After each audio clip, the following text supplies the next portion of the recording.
One side మ్యాచ్లతో dull గా సాగుతున్న IPL ఈ సీజన్ లో ఎట్టకేలకు ఓ థ్రిల్లర్ అభిమానులను అలరించింది. ఆఖరి ఓవర్ వరకు ఉత్కంఠభరితంగా సాగిన ఎకనా స్టేడియంలో మ్యాచ్ లో లక్నో సూపర్ జైంట్స్ 12 పరుగుల తేడాతో ముంబైపై ఘన విజయం సాధించింది. 15వ ఓవర్ వరకు ఈజీగా మ్యాచ్ గెలుస్తుందని అనిపించిన ముంబై ఇండియన్స్ ఆ తర్వాత లక్నో సూపర్ జైంట్స్ బౌలర్లు బాగా పుంజుకున్నారు. అందులోని తిలక్ వర్మ భారీ షాట్లకు కనెక్ట్ కాలేకపోయాడు. అందుకే ఈ మ్యాచ్ చివర్లో పరుగులు రాబట్టేందుకు ముంబై ఇండియన్స్ బ్యాటర్లు తడబడ్డారు. ఈ ఓటమితో ఈ సీజన్ లో 3వ పరాజయాన్ని మూట కట్టుకుంది. నమందీర్ మెరుపులు, సూర్యకుమార్ యాదవ్ హాఫ్ సెంచరీ ముంబైని గెలిపించలేకపోయాయి. 204 పరుగుల లక్ష్య ఛేదనలో ముంబై ఇండియన్స్ కు ఆశించిన ఆరంభం దక్కలేదు. ఓపెనర్లు ఇద్దరు పెవిలియన్ చేరారు. రోహిత్ శర్మ లేకపోవడంతో విల్ జాక్స్, రికెట్టన్ 17 పరుగులకి ఈ 2 వికెట్లను కోల్పోయింది ముంబై ఇండియన్స్. ఇక వన్డౌన్లో వచ్చిన నమందీర్ మెరుపులు మెరిపించాడు. 24 బంతుల్లో 4 ఫోర్లు 3 సిక్సర్లతో 46 పరుగులు చేశాడు. హాఫ్ సెంచరీకి దగ్గరలో నమందీర్ ని దిగ్విజయ్ అవుట్ చేశాడు. ఇక తిలక్ వర్మతో సూర్యకుమార్ యాదవ్ 66 పరుగుల భాగస్వామ్యం నమోదు చేశారు. 43 బంతుల్లో 9 ఫోర్లు ఓ 6 తో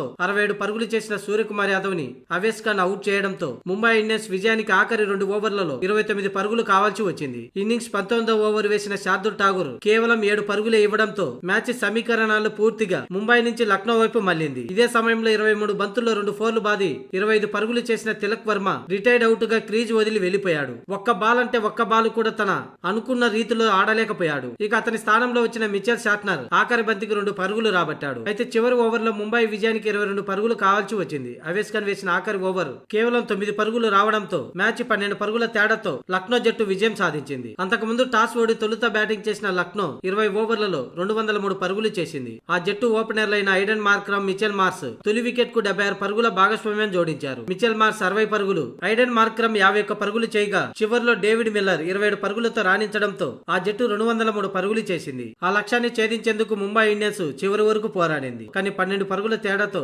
ఓటమి పాలు కావాల్సి వచ్చింది. మొత్తానికి ఈ మ్యాచ్ లో ముంబై ఇండియన్స్ హార్దిక్ పాండ్యా 5 వికెట్లు, సూర్యకుమార్ యాదవ్ హాఫ్ సెంచరీ తప్ప జట్టుకి మిగిలిందేం లేదు.